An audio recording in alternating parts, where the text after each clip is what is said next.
Hello, and thank you for joining us today. I'm Abby Talaria, coming to you live from Melissa Data's headquarters in Rancho Santa Margarita, California. Our webinar today is Fight Fraud Now, How to Determine a Customer's True Identity with Listware for Salesforce. Joining me today is our resident data quality expert, Kevin.ubayubay. He'll demonstrate the ID verification capabilities of Listware so you know your customer is who they say they are. But before we jump in, I want to encourage everyone to submit questions. You can type those in anytime during the presentation, and we'll get to those during our Q&A session at the end of the demo. Anyway, also, this webinar will be recorded, so if you miss anything or want to forward to someone, you'll be able to do so. Okay, we have a lot to cover, so Kevin, I'm handing the mic off to you. Thank you for the introduction, Abby. Hello, everyone. My name is Kevin, and I'm a data quality analyst here at Melissa Data. So in today's webinar, we're going to be going over ID verification within Salesforce. So say, for example, you were given a name, phone, email, and address of some person. We want to know if the data matches together. For example, does the name match with the phone or the address, and etc. So we'll be seeing how our Listware app answers that for us, and we'll see how that fits into Salesforce. So this webinar is going to go hand in hand with our previous Salesforce webinar, that one where we went over cleaning and enriching Salesforce records using Salesforce. I'd recommend checking it out when you have the chance. But if you haven't seen it, don't worry about it. It's not really a requirement for this webinar. A lot of stuff will be reviewed for those who have seen the previous webinar. So let's just jump right in.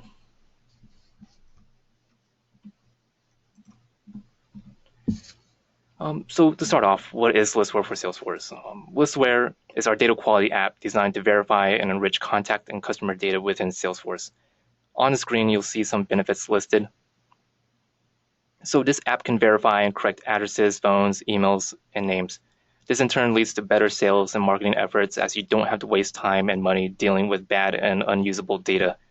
We can also append in missing contact data and attributes, which in turn is another benefit as this improves your data by completing it and allowing you more ways to communicate better with customers and prospects.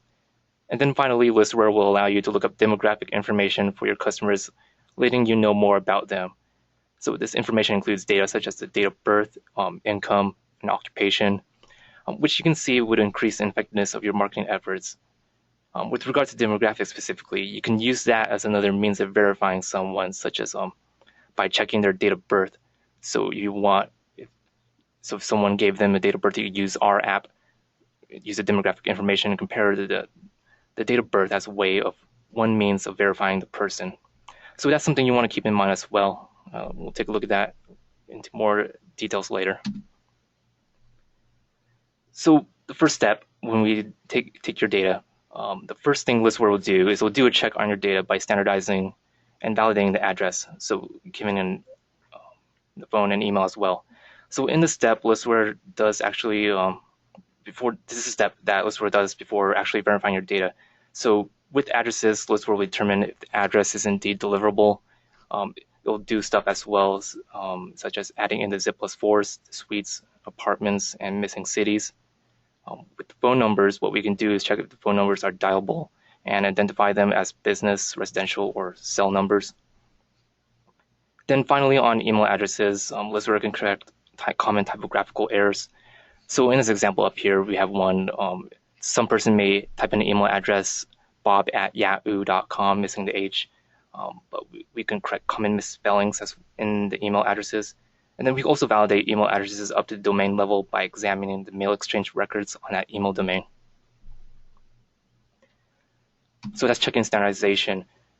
So once we clean and standardize your data, the next step then would be to validate the data. So after checking the address, phone, name, and email, next step is verification.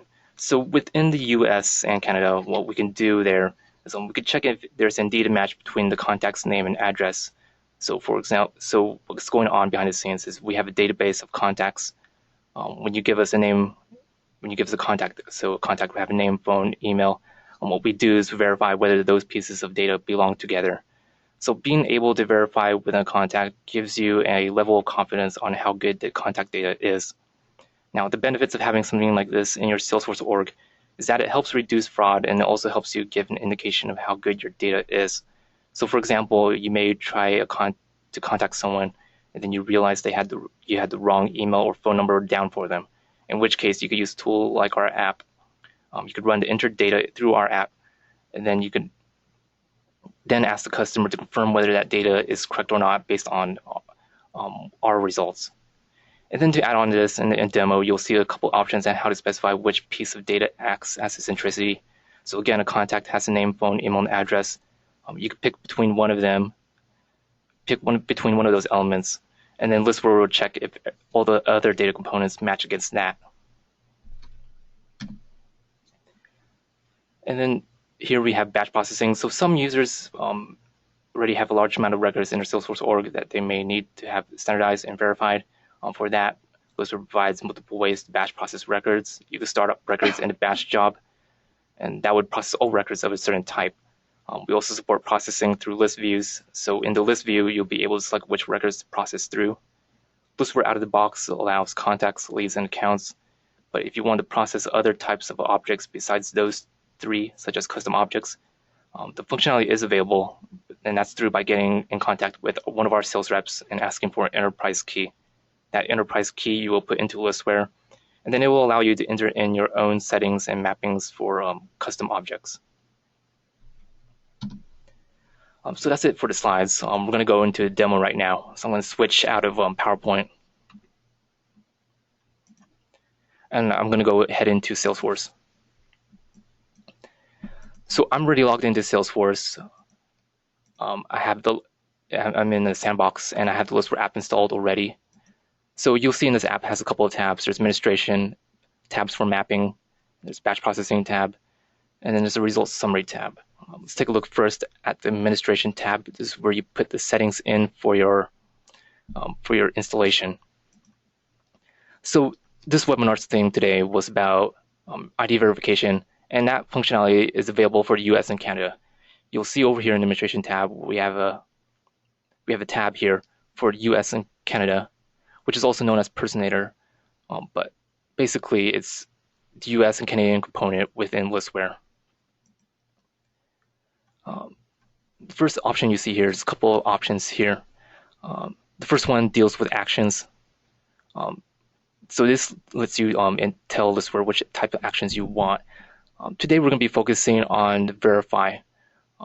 You'll see here there's a check action mentioned, and during the slides I talked about the check action. We will always do a standardization and cleansing of your data first before we could do the other actions such as the verify, move, and append. So today's webinar, we're going to focus on verify. I have that turned on. Just a couple of address checking options on how we want to check addresses. And then down here is the verify and append options. And these options here control how Listware will verify your data. So during the slides, I mentioned you can pick one of the pieces as a centric hint. In the contact, you have like name, phone, email, and address. And then here, you specify which piece acts as your centric hint. So basically, the centric hint is going to be the pivot. Here I have it selected to auto, and that's the default. But there's also other options for address, phone, and email. So you could pick the address as the pivot, and then what that does, that tells Listware, oh, I want to verify the phone against the address. I want to verify the email against the address. I want to verify the name against the address. You can pick the phone, you can pick the email. But if you just leave it to auto, basically what that will do then, Listware will go through the address first, and then the phone, and then the email. So those are the options I want to take a look at. I want to explain a little bit of how I have my Listware setup here. So I'm just going to go to Salesforce setup. So one of the things you could do is when you install our app, we provide some Visualforce pages that you can install into your contacts, accounts, and leads. So for example, I'm going to take a look at how I have my contacts set up. So here for contacts, I'm going to go look at my buttons, links, and actions. So here I'm looking, you can override the actions in Salesforce that you want. You can see here I've had my view edited, overridden with a personator page. So basically, whenever I view a contact, This will bring up our Personator page, and then that will allow us to see the results we get back from Personator. And then something else I want to point out is I have a couple of fields here. So this is I'm looking at the fields in my contacts, and I have a couple of custom fields I created just for demonstration purposes. So I got a field here that stores the Personator result codes. So whenever you run a record through our app, we return back result codes, and those result codes will tell you if the addresses or names, phone, and emails were standardized and cleansed, and it'll also give you back the verification result codes. Those result codes will tell you which pieces of the contact data correspond together. Now, the result codes are not really user-friendly, so I got another field here, the license verification custom field. And basically, you can see here, this is a formula text field. If we take a look at this field, basically, it's going to read the results field that I created. What the formula is doing is it searches for certain result codes in the results field, and then it replaces it with a user-friendly message. So we'll see this when we run a contact through, but you'll see here it's looking for certain result codes, VR0, 1, 2, 3 through 10. Basically, these are the verified result codes. I'm going to switch over to the wiki. So this is on our wiki. On our wiki, we have a list of result codes that explain what the result codes mean. So you can see here the verified result codes. This is the ones we're interested in. You see that there's a table of codes here. This is what our app returns back, and then what the formula field that I have set up is going to do. It's going to replace them with some user-friendly strings. So VR01 telling you the name, the individual matches with the address.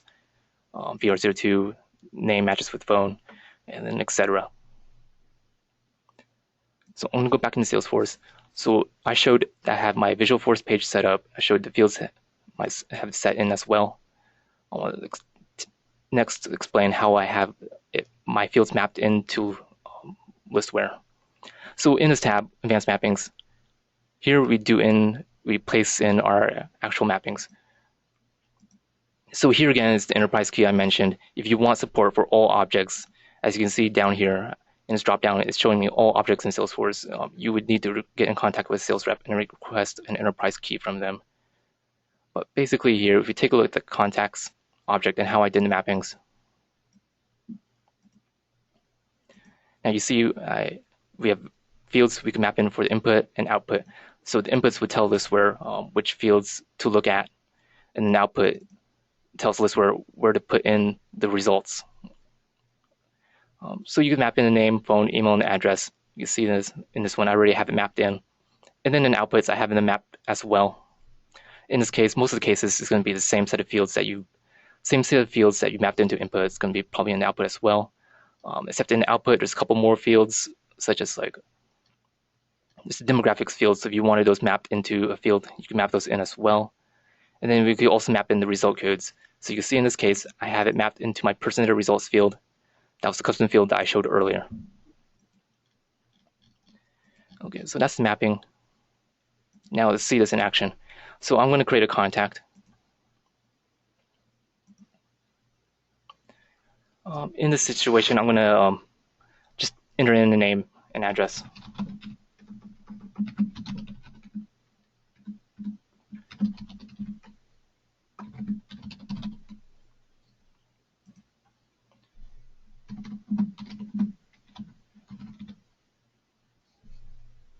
So I got a name and address in there. I'm going to save this.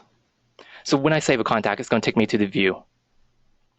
So whenever you enter in a new record, you view it immediately. That's just how Salesforce is.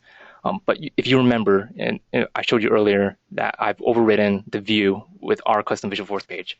And then you can see here that this ran through. I had entered in a name and an address, but now I got the percentage results.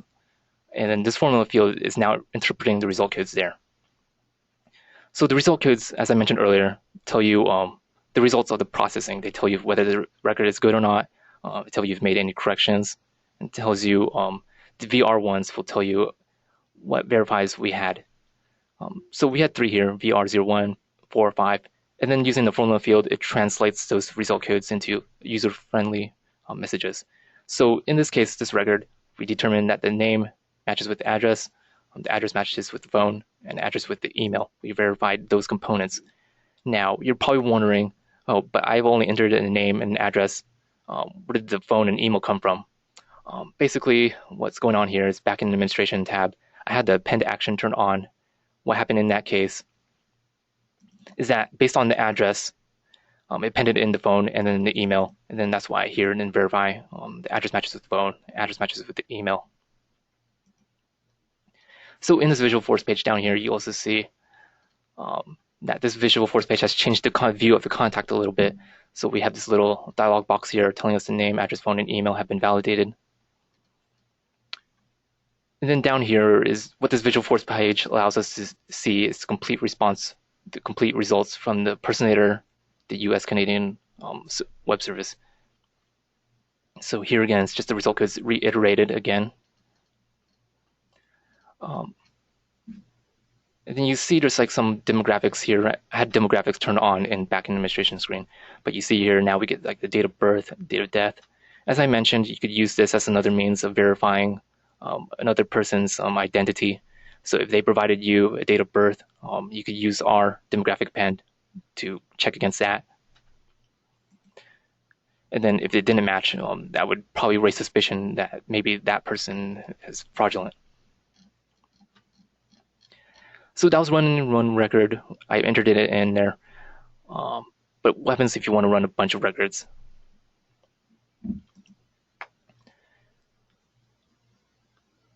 So let's see. I probably should explain. Let me go back to setup. We do support a list view way of batch processing records. I want to explain how I got that set up. So I'm just going back to Salesforce setup. I'm going back to my customization. I'm going to go back to contacts again. And then let's take a look at search layouts.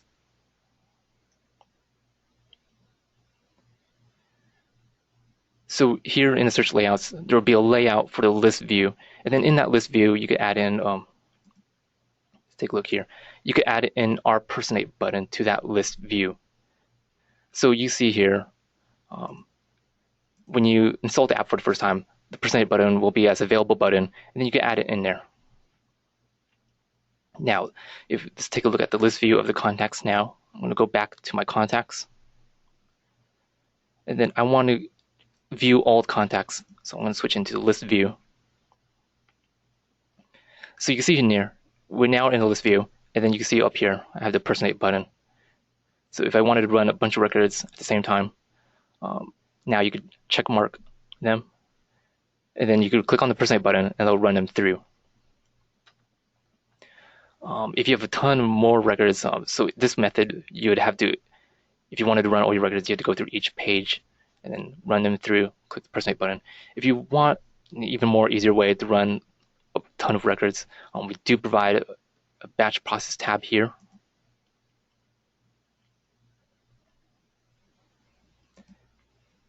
So in this screen, what we could do now is we could pick the object type. So we could pick, let's look for contacts. Pick the object type. You want to pick the service. In this case, today we're focusing on personator, which again is the US and Canadian component of Listware. So this verification functionality is available for US and Canada at the moment. So we want to pick personator. We want to do then record update. So if you want to update your records, if you make any corrections to the address, if you make any changes to the address, you probably want to have that updated in your Salesforce records. You turn this one on. And then in this setting, this final one, lets you process all records as is, or you can process all unvalidated records, basically records that you've never ran through Listware before. And then you can click on Start a Job. And then you'll see down there, it'll queue in a job, and then it'll run it through. And then you can monitor the status down there. So you process a bunch of records. You want to know what the results are. You could go to this tab over here, Listware Results and Summary. And now this gives you a breakdown of all the records that you ran through Listware. And then down here, you search in the columns that are shown here. So you see here, there's a Salesforce record that corresponds to the Salesforce record. And then it shows you the name, phone, and email address that you get back from our Listware app. And then this last column here is the result codes. So you could research. So based on the wiki, you would search for which result codes you want, and then look up what the meanings are. And then, for example, if I wanted to look up all records that, let's see, had the name and address match, that's a VR01, I could go back to Salesforce, go back to this tab. I could search for all records that had VR01. And see here, as I type in, it narrows it down based on this field. It's searching for all records that had VR01. So these are all records that had the name and address matched together. And then if I want to take a look at that record, I could just click on the Salesforce ID here. And you see here, the name matches with address. The name was verified with the phone. Get the result codes. And there you go. You have this our visual force page displaying the response from the presented web service.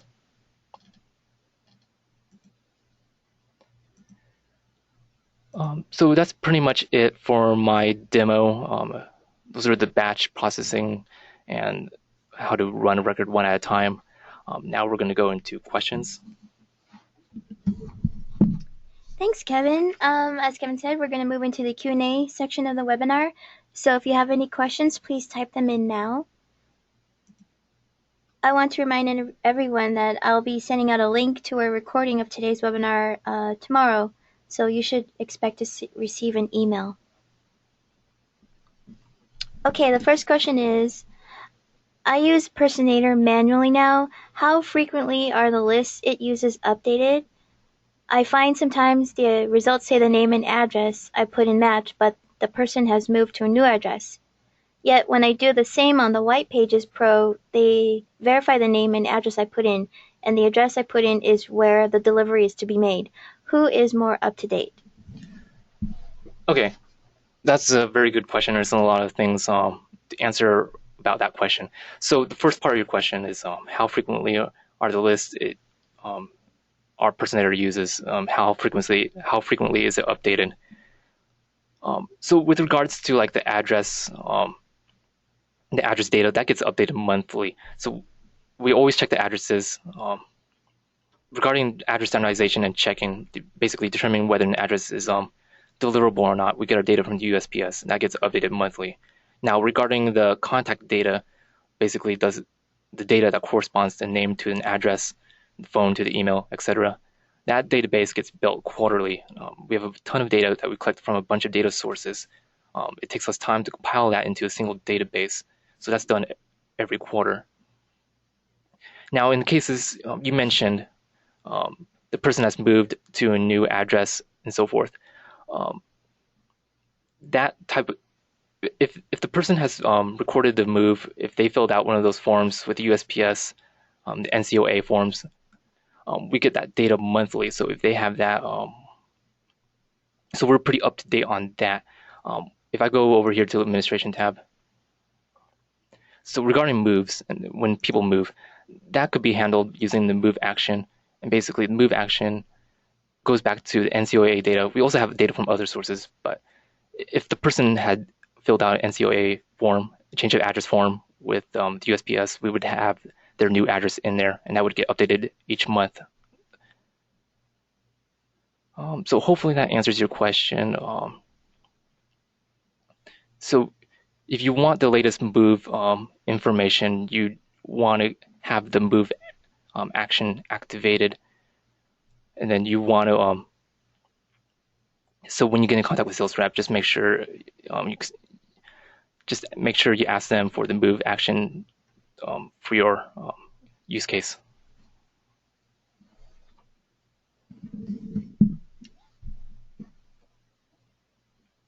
Okay, the next question is, what is pricing and how do users get charged? That's a good question. So regarding pricing, when you use our app, we have a credit system. So let me bring this up.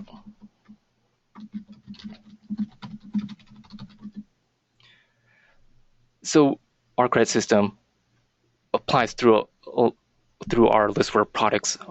Here you can see here, this page talks about our credit system. When you download our Listware app, you get 1,000 free credits, and you could use that to test out our functionality. Here you can see the breakdown of the pricing. But regarding the credit consumption, you probably need to be aware that certain actions have different credit costs to it. So down here in the credit pricing table, we see different actions have different costs associated with them. So appends have a certain cost to them. Let's take a look. Verification, what we've been talking about today. So whenever you do a check, so this one, we always do a contact check first. Basically, we check if the address is deliverable, check if the phone number is dialable, check if the email is deliverable up to the domain level, and check the names, make sure there's no weird or vulgar names in there. So every record you run through Listware will be at least 1 credit. Now for the cross-matching validation, so for example, name to address, phone, email, those will be 2 credits per match. And then other types, I mentioned demographics. So like date of birth, this will be 1 credit, date of death, 1 credit. So just look through this pricing table and I'll give you a breakdown of the cost.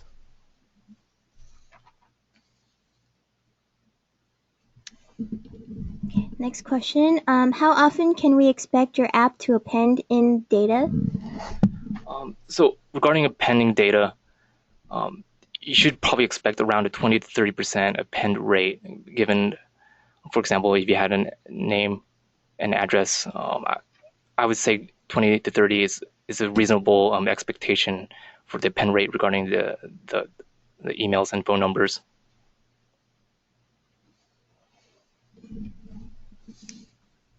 Where do you get your data from? So that's another good question. So how do we where do we get this data to do this verification? So as I kind of hinted earlier, our data is compiled from various different sources and industries. So those types of data would be like the property, loan, credit, telephone, and voter data. We also collect data from a bunch of private sources. That final combined database basically merges all the contact records, including addresses, phones, emails, and names. And this amounts to over 1 billion records of historical and current information. That data then we expose through this app and our services. Okay, we'll give it 1 more second for any other further questions to come in.